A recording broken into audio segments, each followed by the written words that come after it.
Bismillahirrahmanirrahim. Assalamualaikum warahmatullahi wabarakatuh. Alhamdulillahirabbil alamin. Wassalatu wassalamu ala asyrofil anbiya'i wal mursalin wa ala alihi washabihi ajma'in, amma ba'du. Allahumma shalli ala Muhammad wa ala ali Muhammad sallallahu alaihi wasallam kama shallaita ala Ibrahim wa ala ali Ibrahim wa barik ala Muhammad wa ala ali Muhammad kama barakta ala Ibrahim wa ala ali Ibrahim fil alamin innaka Hamidum Majid. Pertama-tama, marilah kita panjatkan puja dan puji syukur kehadirat Allah Subhanahu wa taala, yang mana pada kesempatan kali ini kita diberikan nikmat iman, nikmat Islam, dan nikmat sehat tentunya. Selawat, teriring salam tak lupa kita sanjung agungkan kepada junjungan besar kita Baginda Muhammad SAW, yang kita nantikan syafaatnya di yaumul akhir kelak. Amin amin amin ya rabbal alamin.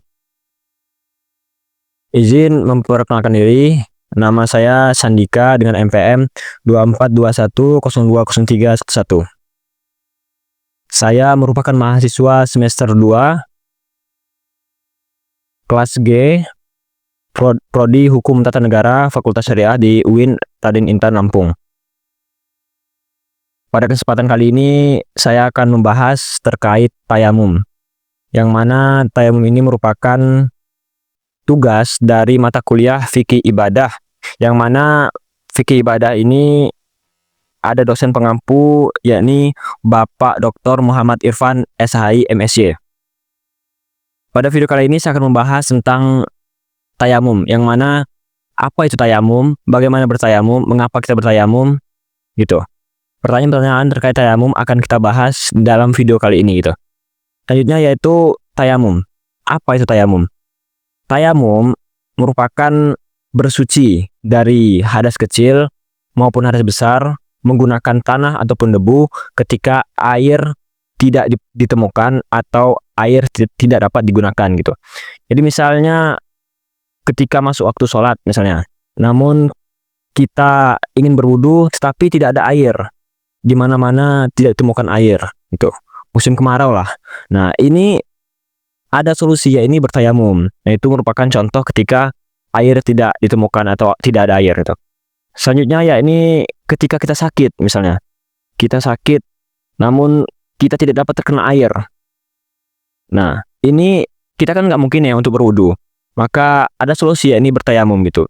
Jadi poin pentingnya itu adalah tayamum ini digunakan ketika air tidak dapat digunakan atau air tidak dapat ditemui, gitu. Nah, selanjutnya ini apa aja nih? Apa dalil tentang bertayamum, gitu.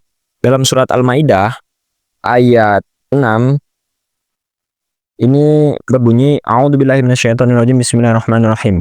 Ya ayyuhalladzina amanu idza kuntum ila sholati faghsilu wujuhakum wa aydiyakum ilal marafiqi wamsahu bi ru'usikum wa arjulakum ilal ka'bain. Wa in kuntum junuban fattahharu wa in kuntum marda aw ala safarin aw jaa ahadun minkum minal ghaiti aw lamastumun nisaa falam tajidu ma'an fatayammamu sa'idan tayyiban famsahu biwujuhikum wa aydikum minhu ma yuridullahu liyaj'ala alaikum min haraju walaki yuridu liyutahhirakum wa liyutimma ni'matahu alaikum la'allakum tashkurun. Yang mana arti dari surat Al-Maidah ini adalah, wahai orang-orang yang beriman, apabila kamu hendak melaksanakan sholat, maka basuhlah wajahmu dan tanganmu sampai ke siku, dan sapulah kepalamu dan basuh kedua kakimu sampai kedua mata kaki. Jika kamu junub, maka mandilah. Dan jika kamu sakit atau dalam perjalanan, atau kembali dari tempat buang air, atau menyentuh perempuan, maka jika kamu tidak memperoleh air, maka bertayamumlah dengan debu yang baik. Usaplah wajahmu dan tanganmu dengan debu. Dengan debu itu, Allah tidak ingin menyulitkanmu, tetapi Dia hendak membersihkan kamu dan menyempurnakan nikmatnya bagimu agar kamu bersyukur. Nah, dalam ayat ini sudah dijelaskan bahwasanya kita dianjurkan untuk berwudu ketika air tidak ditemukan gitu. Yang mana tanah yang digunakan dalam bertayamum ini harus bersih. Tidak ada najis, harus suci gitu. Harus benar-benar bersih agar bisa kita gunakan untuk bertayamum. Lalu apa aja nih rukun-rukun dalam bertayamum? Rukun-rukun dalam bertayamum ini ya ini yang pertama itu niat. Kita harus niat. Lalu yang kedua membasuh muka. Lalu yang ketiga ini membasuh muka dengan debu. Lalu yang ketiga ini membasuh kedua tangan dengan debu. Jadi yang pertama niat, lalu yang kedua membasuh muka dengan debu, lalu yang ketiga ini membasuh tangan dengan debu gitu. Nah, nanti akan saya praktekkan bagaimana contohnya. Lalu apa aja niat dalam bertayamum? Nah, niat bertayamum ini adalah A'udzubillahi minasyaitonirrajim. Bismillahirrahmanirrahim.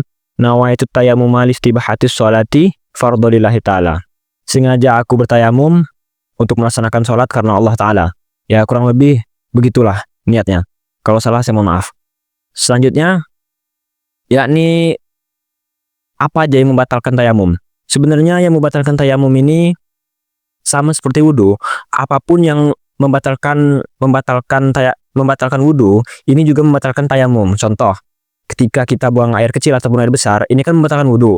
Nah, jadi tayamum juga begitu, itu membatalkan tayamum juga. Cuman bedanya ada penambahan di tayamum yakni ketika kita ingin melaksanakan sholat, kita sudah bertayamum, terus kita menemukan air. Nah, ini udah batal tayamum kita, karena kita dianjurkan untuk menggunakan air tersebut gitu. Nah, jadi itulah hal-hal yang membatalkan tayamum. Selanjutnya yakni praktek tentang bertayamum. Jadi videonya saya cut dulu. Jadi di sini saya akan mempraktekkan terkait tayamum. Yang mana yang pertama kita lihat dulu, lalu yang kedua ini kita membasuh muka dengan debu, lalu yang ketiga ini membasuh tangan atau mengusap tangan dengan debu itu. Yang pertama harus kita pahami bahwasanya kita mencari debu yang bersih, yang suci debunya, tidak ada najis, yang suci gitu. Misalnya kita ambil debu di sebelah sini. Nah, Bismillahirrahmanirrahim. Ini bisa kita giniin atau kita tiup untuk membersihkan debu-debu agar ada batu-batu yang besar itu terhempaskan gitu, jadi bersih debunya. Yang pertama ini kita usap dulu muka. Nah, ini kegerakan yang pertama. Lalu yang gerakan yang kedua yakni kita cari, ini kan udah gunakannya, kita cari yang sebelah sini yang digunakan. Sama seperti tadi, boleh diginikan ataupun ditiup untuk membersihkan debu tadi. Artinya yakni yang lihat ya, sini dulu, kita balik, jempol tadi ketemu jempol. Nah, ini yang pertama. Lalu yang kedua sebelah kiri. Nah, jadi itu merupakan contoh, itu merupakan gerakan dari bertayamum gitu. Jadi kesimpulannya apa? Ketika kita ingin melaksanakan sholat, namun ketika kita sakit ataupun ketika dalam keadaan yang memang tidak menemukan air di dalam bis misalnya, dalam pesawat misalnya, atau sumur kering tidak ada air, itu kita dianjurkan untuk bertayamum gitu. Karena memang gimana menggunakan air, karena air tidak ada di situ. Ataupun ketika kita sakit tidak bisa terang air, nah itu bertayamum tadi. Tapi perlu dipahami bahwasanya ketika kita sudah bertayamum dan kita ingin melaksanakan sholat, lalu kita menemukan air bersih, maka kita dianjurkan untuk berwudu lagi untuk menggunakan air tersebut gitu. Jadi mungkin cukup itu saja dari saya. Apabila ada kesalahan baik kata ataupun perbuatan, saya mohon maaf yang sedalam-dalamnya dan sebesar-besarnya.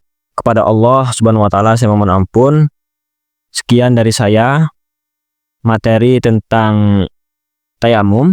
Baik, ihdinas siratal mustaqim, siratal ladzina an'amta 'alaihim ghairil maghdubi 'alaihim waladdallin. Amin.